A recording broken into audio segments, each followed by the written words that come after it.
I'm just mad about this girl, but she's gone and I'm mad at the world. I just laid a patch of rubber down the road about a quarter mile long, cause I'm all fired up and lonesome. Kris Gale, we have had some wonderful adventures over the years.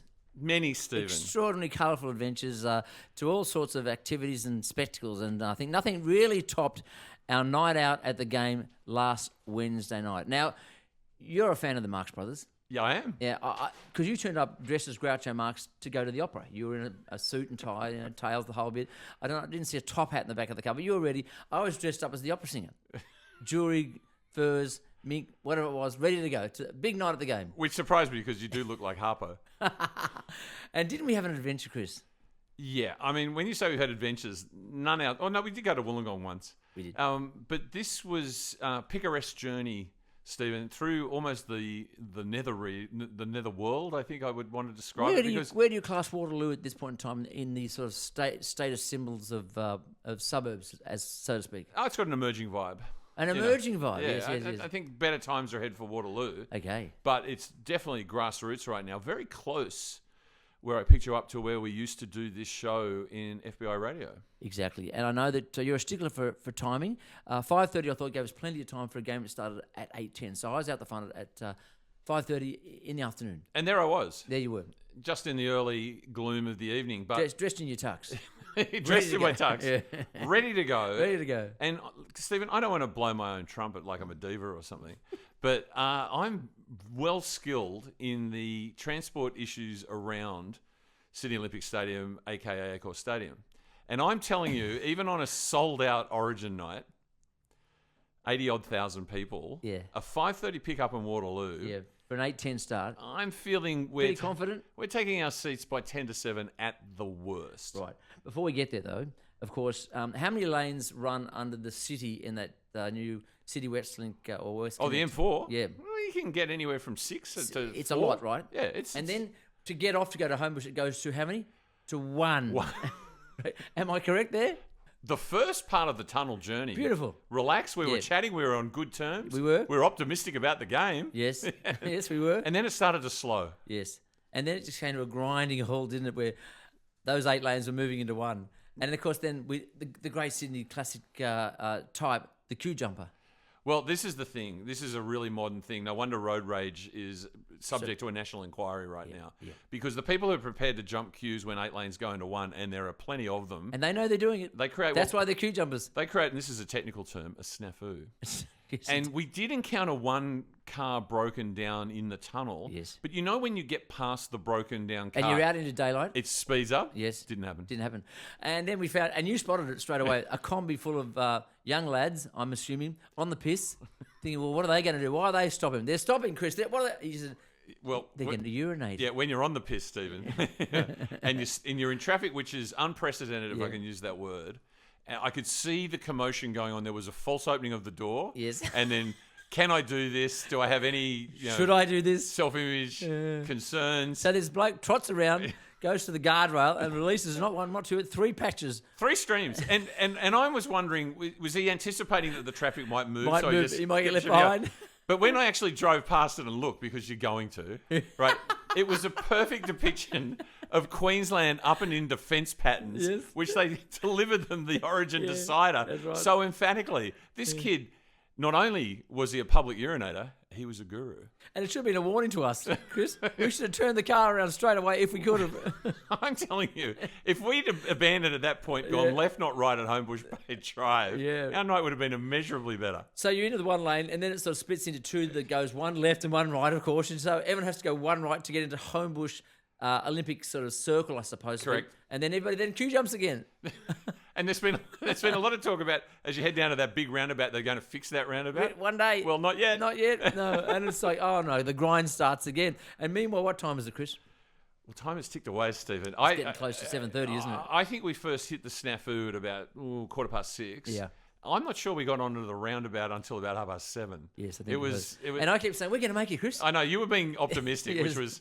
and I'm a fairly level-headed person. Well, that's what the passenger has to be. This was starting to irritate me.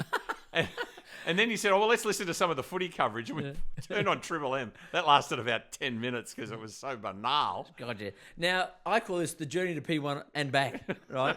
So I have my own methods because you're the driver. I'm just the navigator. And my method was always to turn left to go past the aquatic centre to go up to P1, which is the quickest route in my mind. But you had a different route. So, Stephen, you have the advantage of that previously when you've gone out to the stadium, you've had a private underground car park. That's right. Specifically there for people who are working the game. That's right. And Exactly. we might come to that about the fact that you weren't working the game a little bit later. Okay. And even though it is one of our pet topics. Yeah. So I'm a punter. Chris, nothing wrong with repetition. I'm a punter, and dare I say, a mug punter. So there are two options for P1 once you come off the roundabout. You either go straight down the bottom of the precinct on the left, Then left, yep. or they often hook you right and you swing And around that takes you through Newington. the forest, doesn't it? That's through the The forest. dark forest of Olympic Park. So it's like a Tim Burton movie. Be careful, don't stop the car to pee there. Have you checked the children? I mean, have you checked us? What? What's on top of the roof? Suddenly the metal hook comes through. Oh, no. And you go, yes, it's Dobbo from Triple M. Goes in my head.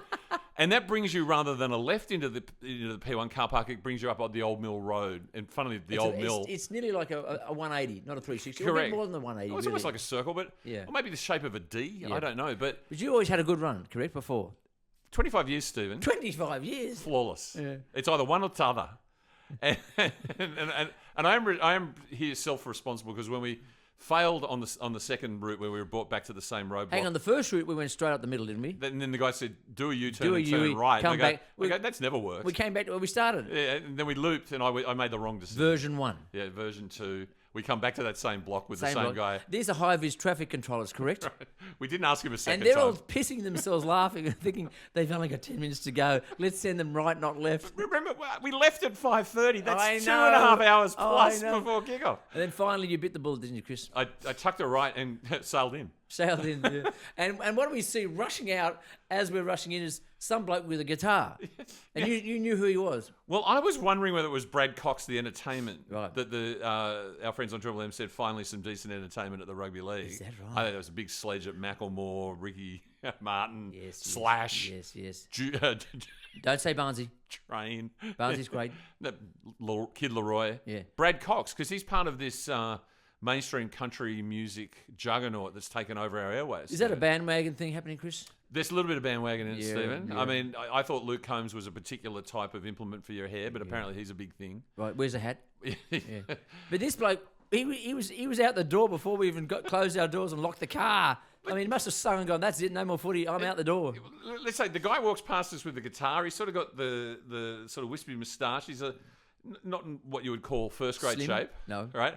And I go, this is pretty cheap at the NRL. Yeah. He doesn't even get a ticket to the game. Yeah, one guy and a guitar. I did get on YouTube and have a look and confirmed it was Brad Cox. I mean, he was just out of there straight away. And he had to park with the mugs up in P1. I was lucky he even got there. Right. So that for us to get into P1, that was like some sort of Luna Park conquest, wasn't it? Yeah. Up and down, around, about, finally found the park. Way up on the top level, nosebleed section, of course, Chris. Level 7, yeah. Level 7. And down we go. We go in and we thought, oh, gee, we better not go to the bathroom or we better not get any chips or a drink because we could miss something. And sure enough, we walked to our seats. It's the national anthem. Welcome to country. Great. So that's how close we were. And the anthem sung by Toby Mortimer's daughter, absolutely magnificent Nailed version. it, of it. yeah. But I have to So say, we were still on a high just. well, we were in anticipation. But you mentioned the drink issue. Yes. If there's one thing I needed after 2.5 hours in a car with you in traffic was a drink. Some grog. Yeah. And they put the restrictions on the full strength beer. You can only get 2 full strength, whereas I was looking for a tray of 4. So I was not in a good mood by this stage. Entertainment, Chris. And then Enter the Sandman. But they didn't walk out the tunnel. They didn't do the long They walk. didn't do the long from the vomitorium.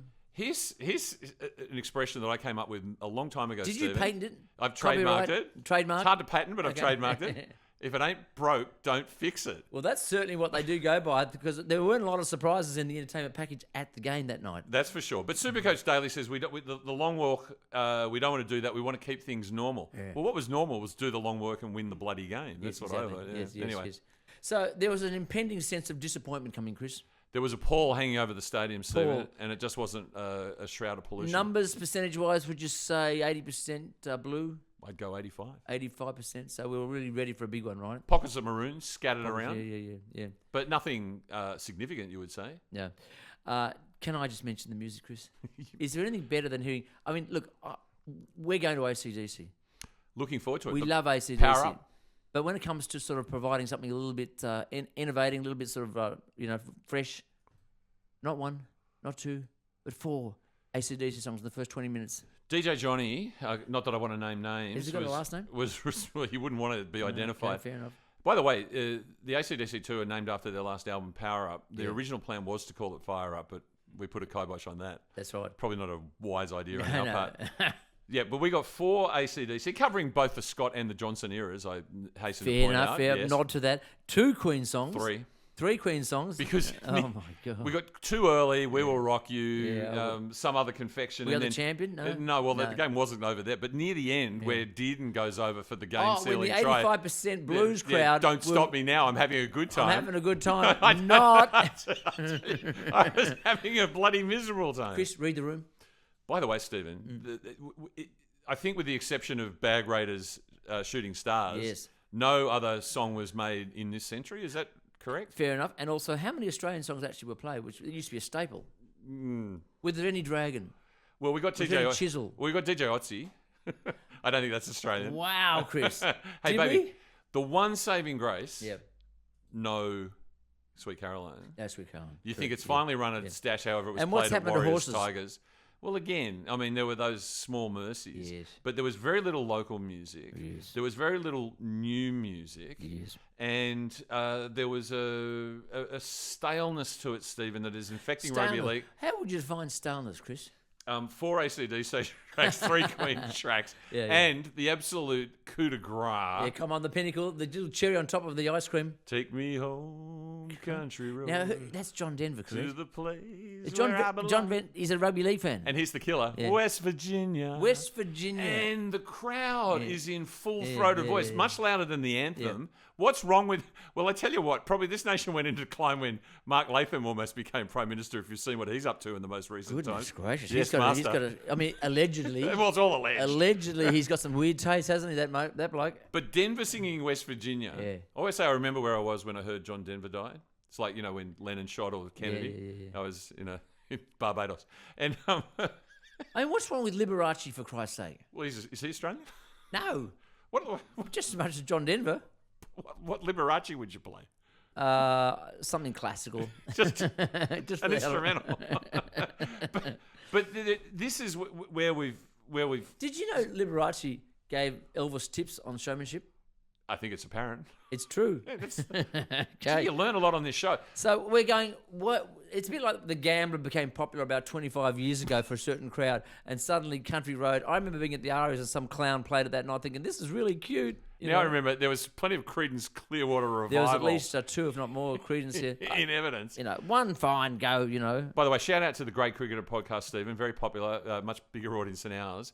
They gave you kudos saying that it used to be a good deal when the Fire Up guys, which was, lumping me in with you, played the game day music, not that drivel that was served up. And it's not that these songs aren't good, Stephen. These songs are magnificent. Think of the possibilities, But Chris. again and again and again. yeah. Where's the Queensland? Where's Cattle and Cane, for Yes, yeah, example? I'm stranded by the in this current debate of the top the 100. Saints, you know. Yeah. Like where is Dragon? Where is with Aussie you. Crawl? I'm If with we're you. going to go down that route. If you're going to go down that path, But yeah. what's wrong with a bit of 3%, the new Aussie hip hop supergroup? Fantastic track. Yes, Why yes. aren't we getting something, Steve? And the other pall that was hanging over the stadium, of course, was let's do it for Cam. Now I don't want to cast any nasturtiums here or aspersions. or aspersions, neither. But that was an overriding sort of really. Well, they did do it for Cam. I thought you said the other palling over the stadium was the game itself. The game was stinking, wasn't it? Because if you look up in the Macquarie Dictionary under the word bludger, if you're a Yes. New South Wales fan, Malcolm Knox said that the New South Welshmen were playing for themselves, not for their state. Now, what does that mean? I would argue they were playing with themselves by the end of the game. What happened to Nathan? He's obviously on shoelaces off, He was good on the weekend Yes. against the Parramatta Eels, but then again, guess Who anyone isn't? could be. Yeah. That's right. Good on you, Jaime. Well, my concern with Nathan is affairs of the heart, Stephen. So I used the word dud for the night, a night at the game. And then we had to get out of the damn place from P1 out, didn't we? I like the word damp squib. I Damp think squib, they yeah. work well. But I thought the whole evening was summarised, Stephen, and I know this is affecting members of your family, our producer Mash. Yes. There seems to be some battle going on for the outside the stadium precinct entertainment and options. Yes. And it was pretty Was barren. there any? Well, when we arrived, there were just a few think solid yes. food trucks that were hanging in there. Yes. One that comes to mind is Souvlaki King. Yes. You know, I think potentially... You think there's some payola going on? Potentially defying those goons at Venues New South Wales who are right, trying to okay. eliminate them. And when we came out to what was a ill and chill wind, there was one solitary piece of entertainment. Operator, what was that? It was a man on a megaphone asking whether An acolyte of who? asking whether you accept Jesus Christ as your Lord and into your Saviour. life. That's right. Exactly. And I said, if we could get an Origin win, Yeah. where do I sign? Yeah. And in fairness, You're a bit late, mate. in fairness, he was damn more entertaining than anything New South Wales served So that's up. your highlight? That was my highlight. My highlight, I would say, well, there were two. Dylan Edwards worked his butt off, Yes. and Brian. And when are they going to play the Shirley Bassey song from Life of Brian? When are they going to do that? Eh? Yeah, you got to. I'm trying to connect the dots. Goldfinger. Brian. Well, I think it's Shirley Oh, Bassey. the life. Right, gotcha. Yeah, right. Shirley Bassey knockoff, I think. I think it's a knockoff. Yeah. And the other thing, of course, was the chips were pretty The good. chips were actually the other. Better than at Cogler, highlight. Chris. And they didn't even need condiments. Fire up. Back in just a moment. I woke up this morning, twisted up in my bed. I tossed and turned all night 'cause I had such terrible dreams in my head. Turns out it wasn't a dream, it was a real living nightmare instead. Last night I watched New South Wales lose an unlosable game again. They smashed Queensland in game 1. In game 2, Queensland held on at the end. It went to Sydney for a decide, and New South Wales were a certainty, everyone said. New South Wales won game 1 with ease. Looked like this series would be a breeze. They lost game 3, they lost game 2. I got those woke up in the morning after another series lost by the New South Wales Blues. It seems like Queensland won the narrative long before any games were played. Brought back a veteran, had a fairy tale player debut, a mystery virus, what a charade. Away from home under pressure against the odds, back to the wall. Seems like Queenslanders like it that way. How did they manage 11 long years when the Blues won 1 but also lost 10? And how the hell did Fatty's Queensland and nobodies beat us again and again and again? Maybe no one loves New South Wales the way Queenslanders love Queensland. They brought back Papa Lee, gave Shibasaki his debut. They won game 3, they won game 2. I got those. Woke up in the morning after another State of Origin loss by the heavily favored, look good on paper, New South Wales Blues.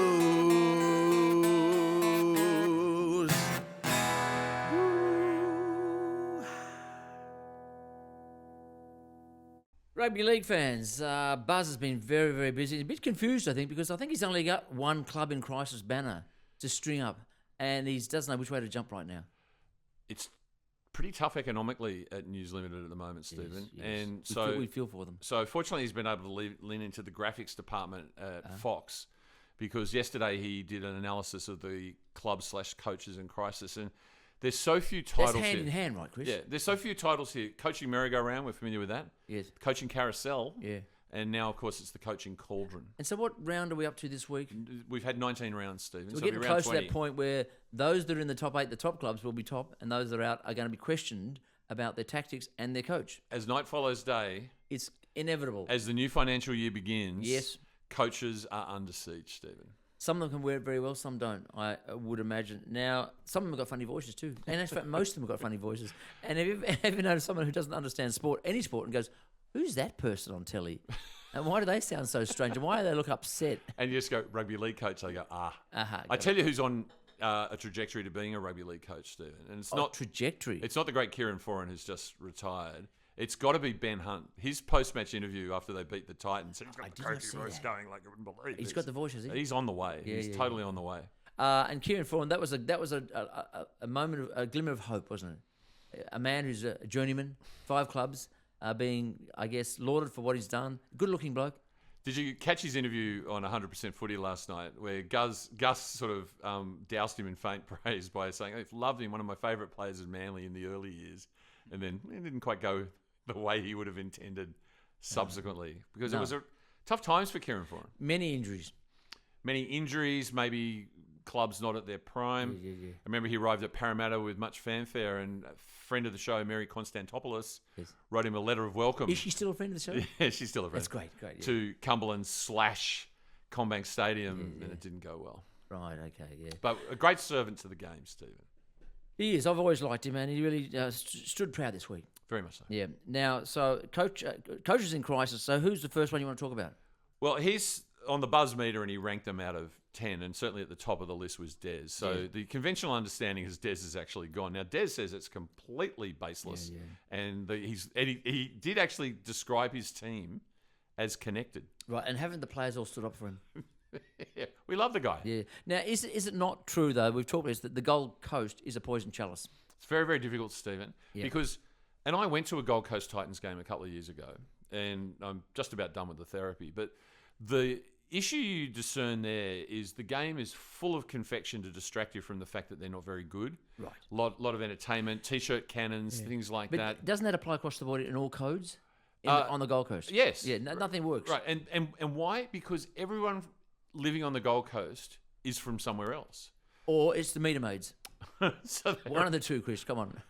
Was there a rule that to be a meter maid you had to have actually been born in the Gold Coast? That's an interesting question. Let's say yes. Like the old rugby league rule. And the gold bikinis, was it? Can you imagine? Imagine you're doing your work, just trying to feed some meters, and you get tapped on the shoulder. Look, we've looked at your birth certificate. We just checked. Yeah, Griffith. Where are you from? Get out of here. We're Willumbar, no good. And so they all arrive with a team, Stephen. So if your team is your second team, and that's the Titans, you're coming off the back foot. And Des has not been able to weave his particular magic. No, strange magic, strange brew. There's a concern that maybe he doesn't connect with the younger generations, Stephen. Right.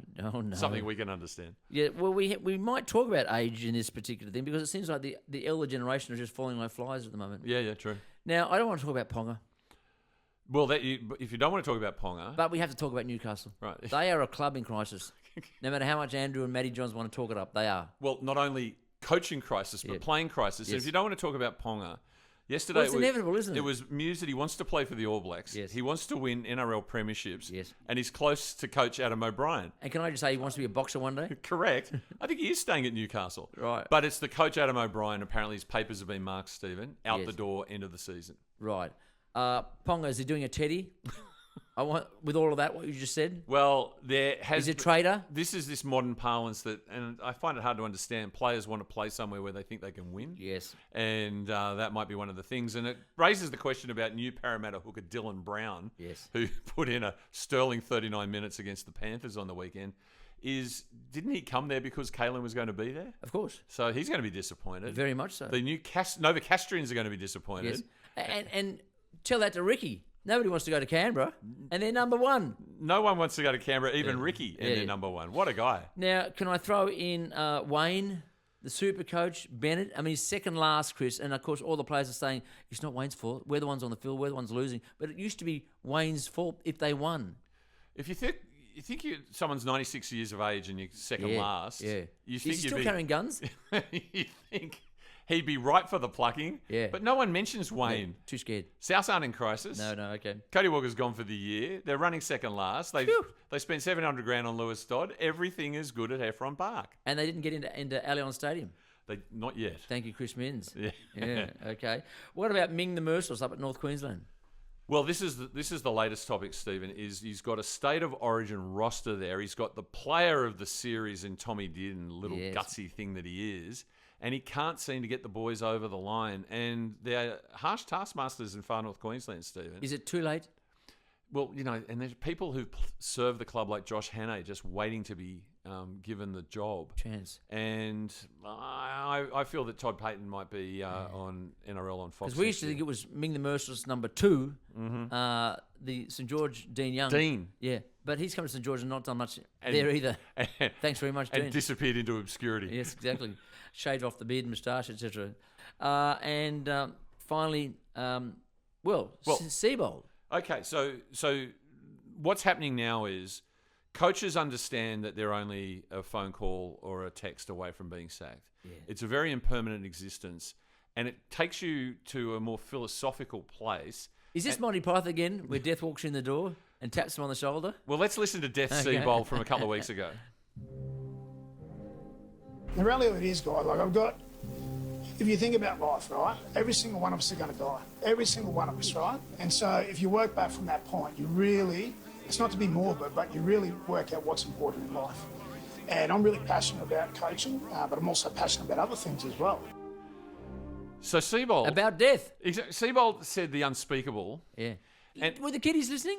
Well, I certainly... There's no tooth fairy. Where's the hope? Where's the optimism? No Christmas presents. What's the story there? Where's the will to fight against climate change? Hello. But he said the thing that coaches were not prepared to accept, and certainly I'm not prepared to accept it regarding you and me, Stephen. Yeah. No, I'm not prepared to accept But I think both metaphorically and physically, all rugby league coaches will die. Let me just hang on a second. So you think Mel Gibson's going to die?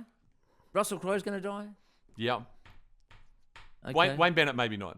Wayne Bennett, maybe not. Now, there's a big campaign to make him immortal. Okay, right. Wayne Bennett's going to be the first immortal who is immortal. Right. But so does he work for a cryogenic factory? Is that his job, Seabold? I don't know. I'm just asking. What do you think it would cost to freeze Seabold's head?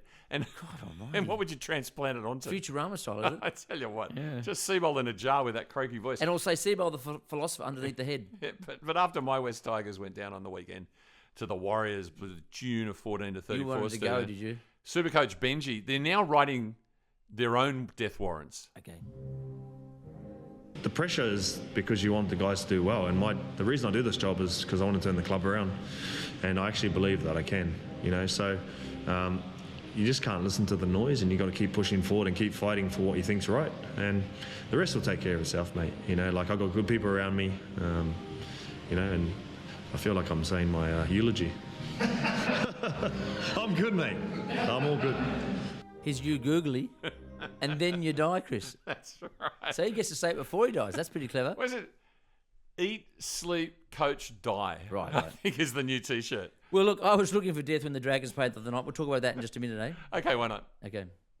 PSG with Chelsea Coops. PSG for me, Warren. Really? You've always been a continental type. Strong with the Rouge of Paris. Champs-Élysées. Champs-Élysées. It's a busy street. The Champs-Élysées is a busy street. We getting down with everyone we meet. If you understand, then listen to me. S'il vous plaît, ma chérie, allez tomber la chemise. Parlez-vous français? Parlez-vous français? Si tu peux le parler, allez tomber la chemise. Parlez-vous français? Parlez-vous français? Si tu peux le parler, allez tomber la chemise.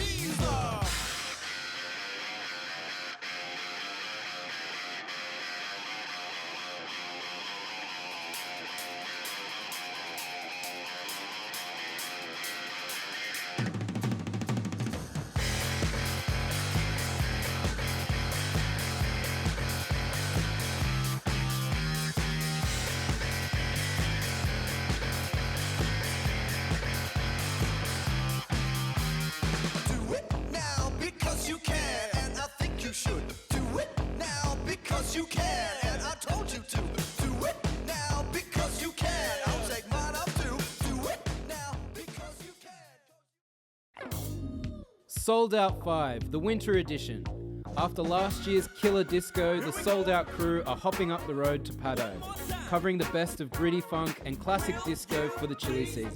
Featuring host Stephen Ferris, Josh Beagley, The Godfather, FBI's Swedish Fish, and special guest DJ Simon Caldwell, with live performances to be announced. Happening Sunday, July 27, 2 to 8 p.m. at the Paddo RSL. Tickets available via Oztix. Catch Sold Out on FBI Radio every Sunday from 5 p.m. It's going to be a great party, Kris. I can't wait. We're at a new venue, Paddo RSL. I keep saying it's got a history to it, but not quite as much as the National Arts School. But just for winter, we're off to the Paddo RSL Sunday the 27th. Sold out. No one's been incarcerated at the Paddo RSL unless it's willing. There was a story about a woman being hung there at the Paddo RSL. No, at the National Arts School, but there was no disco. Right. Well, that's right, and it was a prison. It was a prison. Yeah, it was. They were tougher times. Yeah. Simon Caldwell, that'd be great. And you'll be great too. And Josh Begley. And the Don Stephen Ferris, Swedish Fish from your show, All Sold great. Out. And let's not forget Mr. Doug Williams. Live performance. There you go. Wow. Exactly, Kris. Wow. Do you think we offer up a better product as Sold Out than we do as Fire Up? I think it's a fair, it's neck and fair neck, Kris. opinion. Neck and neck, yeah, fair enough. So, yes, I just wished I had died the other night watching the Dragons play. Can I start there? Please. Yeah. I was not amused at all because I thought that we played pretty well. I hate to say it, but Terrell Sloan, I love his scoring, but his defence was really lacking the other night. 2 tries, he just stepped in and should have stepped out. And that's the difference. Or 2 forward passes. They got the rub of the green. We didn't. They must be a big club. We mustn't. I don't get that, Kris. No, I think you do get it. And Rub of the Green sums up this season. Footy gods. The division, but we'll come to the footy Cruel gods. mistress. But we come to the top 8 and the bottom 8. Yeah. Rub of the Green. I think we're in the bottom 8. And that's fair. I know we are. You, Is there a reason for that, Kris? Yeah, you're not playing well enough. And look, in what was a back and forth game, there were just those little things. Sam Walker's field goal just before halftime. See, that's a little smart-ass move, isn't it? Yeah. I hate that. Yeah. Little smart-ass just before halftime. Smart-asses do well in footy, Steve. 1 point. Could be all the difference. That was, well, nearly was the difference, wasn't it? And I feel that you took umbrage against a couple of the Sydney Roosters. Is that right? Well, I just think that, and I have been the recipient, so I'm speaking from experience at Anzac Day at Allianz Stadium. How much did that cost the taxpayer? Close to $1 billion? 865 million, and it was a budget deal. Yeah, okay. So they're the sole province for a rugby league team is the Roosters at the Palace. Right now. Yeah, the Moore Park Palace, right? The home of. They come to our shitty little place down at Cogra. Chips you got to wait an hour for. Beer's another queue, and they shut everything down pretty early anyway. And then Mr. Red Mist Radley decides to layer it up at the venue and run up to a camera and go, look at us, aren't we great? And we beat the Dragons at home. Doesn't make me feel good, Kris. No, that's pretty harsh on you, Stephen, because it is the Dry July celebrations, and $5,000 went to a good cause as a result of Radley layering up. In the headgear, and when I tried to explain to you... What, is there something funny about that? The headgear? Yeah, why are people talking about it? Well, I think it's possibly because he's taken so many knocks to the head. He's trying to... Is that funny? I think no, I don't think it is, but I think the headgear reminds him he's got one. And if he can feel the headgear, he goes, maybe I won't tackle with my head. Right. It's just like a reminder. Like tying a piece of string around your finger. Yes, but it seemed to be a topic of conversation, whereas I would have thought Gal's rant was better. Well, we'll come to that. Yeah. But you said, what's he layering up about? And I, of course, explained it was a movie reference. Happy Gilmore, and you were none the wiser. And who's the star of Happy Gilmore? Adam Sandler. Is he not the worst actor in the world? Is he not the least funniest bloke in the world? Well, there are a few contenders. If you go back to the Golden Turkeys, you remember when they came out, Yeah. the worst actor in the world was Victor Mature. Yeah, and I think they gave the worst actress to Candice Bergen, actually. So Really? I think there's been a few modern contenders. Little Nicky, hello, He's no Bill Murray. Anyway, that was $5,000 in the kitty, Right, Stephen. okay. So that explains Victor's behaviour. Right. And then, of course, as I keep saying, is there a prettier sight in rugby league, to quote H.G. Noy, than Lindsay Collins? Not that I'm aware of. No. We've often talked about Mick Ennis, the menace, Yes. looking like Eddie Munster with his little widow's peak. Absolutely. And then, of course, there was Cam Munster. He's an actual Munster. Yes, they did a Munster Who likes for to real. kick people in the heads in grand finals, right? And he does live in Melbourne in a suburb at 1313 Mockingbird Lane. Is that right? And then, of course, Lindsay Collins looks exactly like Herman Munster. Fred Gwynn or Boris Karloff. Take your pick. I think he's more Fred Gwynn. He's got the flat head, that sort of look, the big jaw. I don't know if you've seen any of the recent promos for Guillermo del Toro's Frankenstein, which is about to be released. Frankenstein is shrouded to add mystery and intrigue and to entice you to go into the theatre. In the great reveal during Frankenstein... Don't tell me. Lindsay Collins. Lindsay Collins. And wasn't he not bleeding recently? It was even better. He was on a TV show last night. I won't mention his name. And man, the cliches were just coming out thick and fast. I think he looked a little bit nervous. He was tall, and He was tall. and Lindsay Collins is not the type of guy who bleeds, Stephen. He's the type of guy who bleeds profusely. Right. For his team. Yeah. Yeah, for his club, for his state. But more misery for the Dragons, Stephen. Yeah. And by the way, then the Munsters. Well- If we can just quickly talk about the Munsters. Of course, yeah. Gee, I loved Yvonne DiCarlo. She was great. Well, if we're casting the Rugby League Munsters, Right. it seems like not a stretch to go for Vonnie Sampson as Lily, As Yvonne Lily Munster, DiCarlo. yeah. And what about the daughter? Well, this is the thing, Marilyn. Yeah. Marilyn, who would be described They actually called her conventionally, Marilyn, did they? Yeah. conventionally attractive, and they all felt so sorry for her because she's so unattractive. Yes. The Yeah. poor thing. Yeah. Nobody will pick her up for So be a bride. I would cast Reece Walsh as Marilyn. Oh, would you? Yeah, Not conventionally. Lara Pitt. Well, that's a very good choice. Okay. Either of those would Yeah, be fine. yeah. I think we need to sort of get a bit of diversity into the cast, Stephen, so yes, that yeah. might be the way we go. I But see, yes. But the big question is who would play Grandpa Munster? Well, that's what I'm saying. We're a bit short on the old buggers, aren't we? You know, like Rabs is gone. They phase them out. Gould has got a head for anything old and worried. But Grandpa was quite sort of schmick.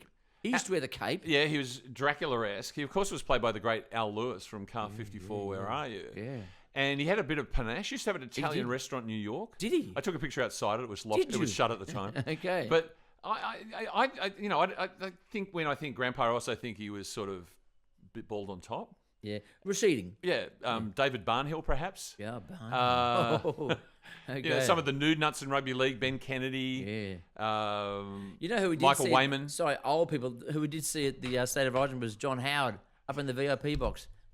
Number one ticket holder for St George Illawarra. Not anymore. Perfect. Now, talking about number one ticket holders, did you know that Anthony Albanese is meeting with Xi Jinping as we speak right now? Yes. It's all about rugby league. And Yes. guess who there? Our sponsor, St George, Twiggy Forest, is there in bed with that lot. And you know what his quote was? Look, I just speak today as a passionate Australian person who's always been happy to cut the origins for our country anytime.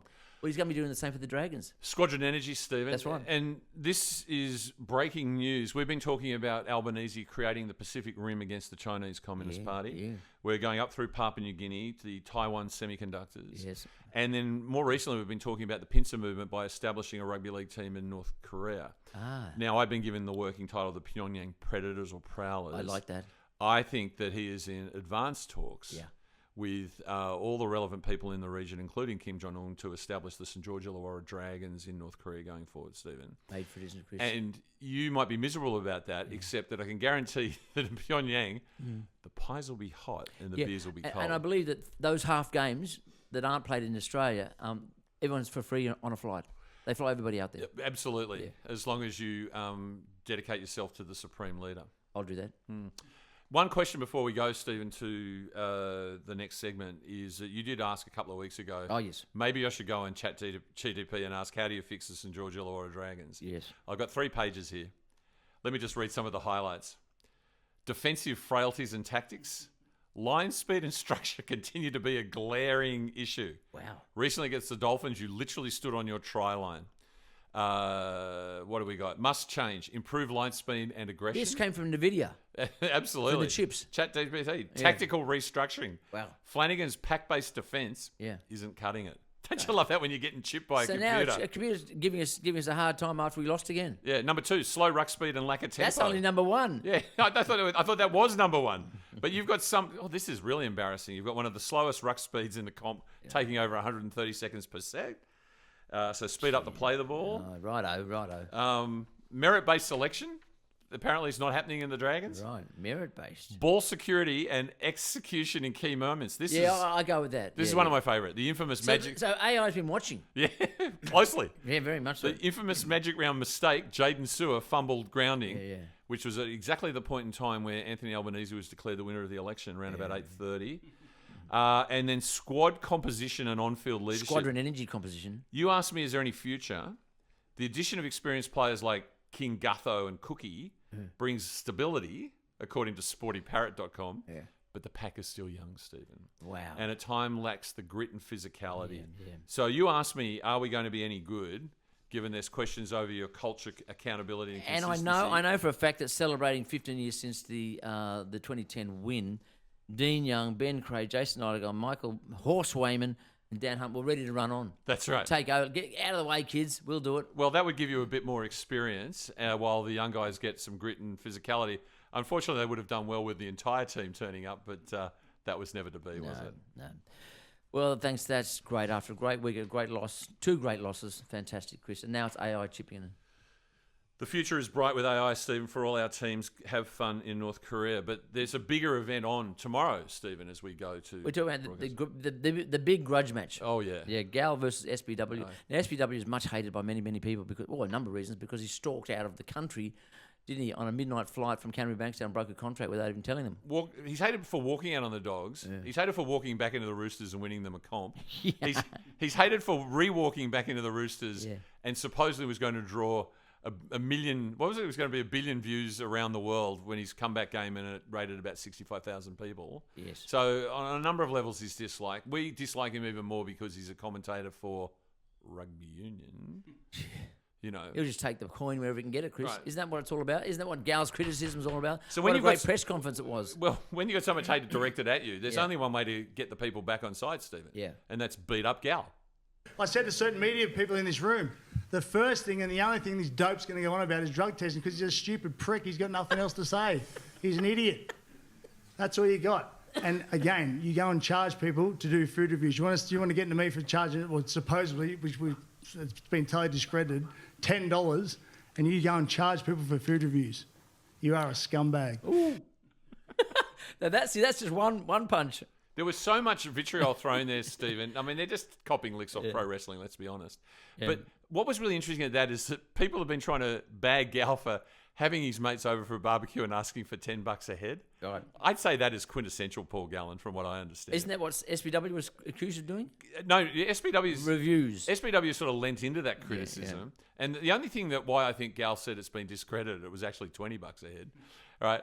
And SBW apparently puts himself out as a man of the many people. Yes. He will go to a local chicken shop or haberdashery and say, "Hi there, I'm SBW and I love this chicken or I love this scarf." Did he ask for money? $2,000 to $3,000 apparently. Wow. Like influencers. Well, that's just good business, isn't it? Yeah, sure. It's the modern way, Kris. But you remember the other day when someone was called a grub? I think it was a Queenslander. Yes. And all hell broke loose. I certainly remember that. Well, his gal says, "You're a piece of shit.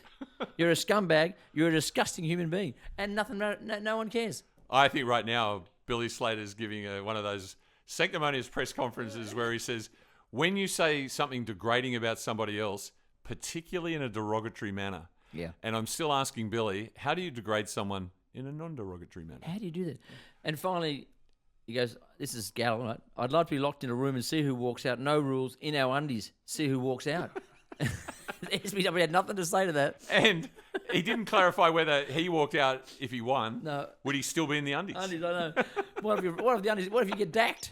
What happens then? And what happens if you win the fight but you get dacked? Yeah. So SBW's knocked out in his undies, but Gal walks out nude. Who's actually won that fight? Great television though, Kris.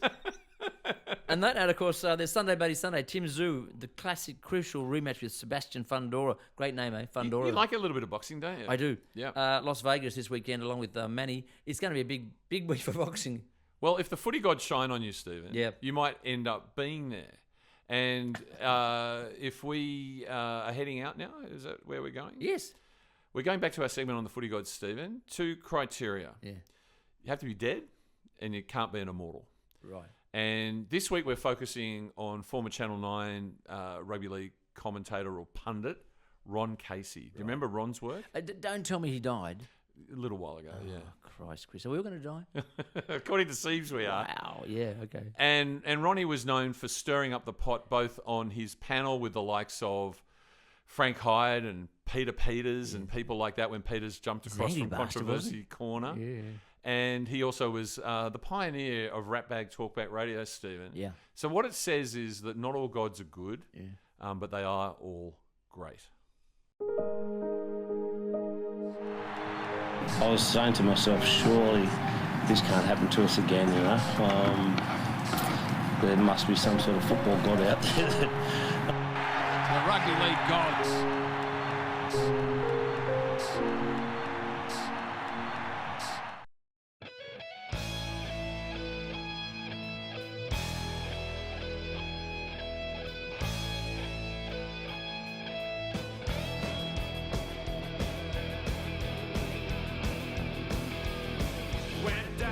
Redfern just to see the Rabbits play. Of course, someone who's standing outside of rugby league and looking at all of this and not knowing the people are in the midst of this argument that's going on, who didn't know Dennis Fitzgerald personally, who didn't know Jack Gibson, didn't know that they're men of integrity, they could say that indeed the Parramatta Club is party to a scheme to try and intimidate referees when they are handling Parramatta matches. Just to see the Eagles play. Good luck to him, but Frank, I'm going to give some more criticism now, and I'll give it before we can get too far into this. I cannot understand how Hastings, for the first time this season, did not use the tactical kicks. I cannot understand how Hastings, a fortnight before, had played so brilliantly. He had a week off, a week's rest. He won the Dally M Award during the week, was runner-up the previous week in the Rothman Medal, and I thought Hastings had the lowest game that he's had in 5 years of Sydney first-grade football. Frank? He won the Rothman Medal. He won, he wasn't runner-up. Oh, sorry, You're flying it all the way. You're a low rat, Ron. You really are a low rat.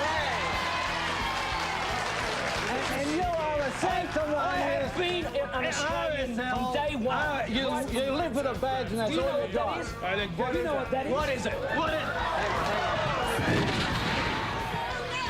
Hang on. He's going to push me. It's totally unfair. More the point. What is your point? You are pathetic, Kerry-Ann. If you can't see the lack of principle, getting me in here on a false What, pretense. you couldn't make a decision an I could hour make a ago decision. on I could how you want I could walk out, but well, you go on your bike. Okay.